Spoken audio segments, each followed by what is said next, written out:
Hi guys! Welcome back to Andrea's Sketches, and for today, chill session lang tayo. Just me, my sketchbook, and my acrylic pencils. We'll be doing a simple but super relaxing plant showing. Usually, nagsisimula ako sa mga basic shapes lang, no pressure to make it perfect. Habang nagdo-drawing ako, gusto ko yung tahimik lang, marinig mo lang yung tunog ng pencil sa papel kasi ang sarap nun sa tenga. Minsan nga nagpe-play ako ng mellow background music para lang makuha ko yung calm mood ko.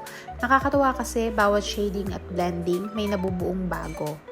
Parang nagle-level up yung drawing kapag may kulay na. Napansin ko rin pag plants yung subject ko, parang nakaka-relax talaga. Siguro dahil green feels fresh and alive.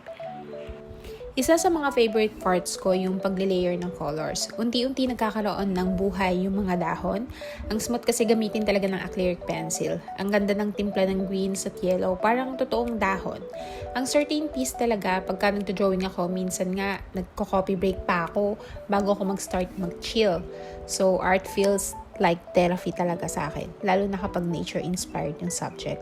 Kung gusto nyo rin mag-relax, subukan yung gumamit ng acrylic pencil, sobrang worth it gamitin. Kahit basic lang yung concept mo, basta enjoy ka sa ginagawa mo, lumalabas pa rin yung ganda. At ayun unti-unti na siyang nagkakaroon ng form, ang saya makita habang nabubuo yung idea mo sa papel. And a few more highlights on the leaves, then blend ulit tayo, magiging perfect din yan. Sana ma-try nyo rin gumawa ng ganito, promise, super relaxing. At ayan, konting linis na lang sa part na yan dahil ang next subject natin ay flowers naman. And kung nag-worry kayo na, ay hindi naman po ako marunong mag-drawing, it's a big no. Tandaan nyo na walang ipinanganak na marunong agad mag-drawing. Basta konting practice lang, focus, at lagyan nyo ng puso. Passion, makakaya nyo rin yan. So yan, next subject ko naman ay ang pagdodrawing ng bulaklak. Pagsasama-samahin ko lang yung pink, purple, blue at konting green sa mga dahon yan. And yun ang magiging kalalabasan ng drawing na yan. Ang ganda tingnan ng mga kulay na nagbe-blend sila. Parang may pagka-dreamy or pastel vibe. Gusto ko rin yung part na nag-experiment ako sa mga shades kasi minsan kahit hindi mo planado, maganda pa rin yung kalalabasan. Parang sa life, minsan may mga unexpected mixes pero nagiging unique yung result. Kapag flowers ang dinodrawing ko, parang gumagaan yung loob ko. Ang soft ng colors, very calming.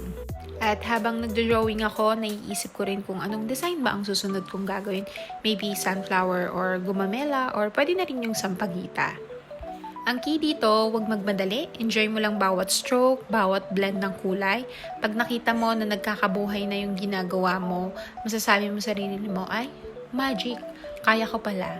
So, doon naman bubuo yung idea mo na, sa susunod na gagawin ko, ganito naman. Hanggang sa magkaroon ka na ng improvement.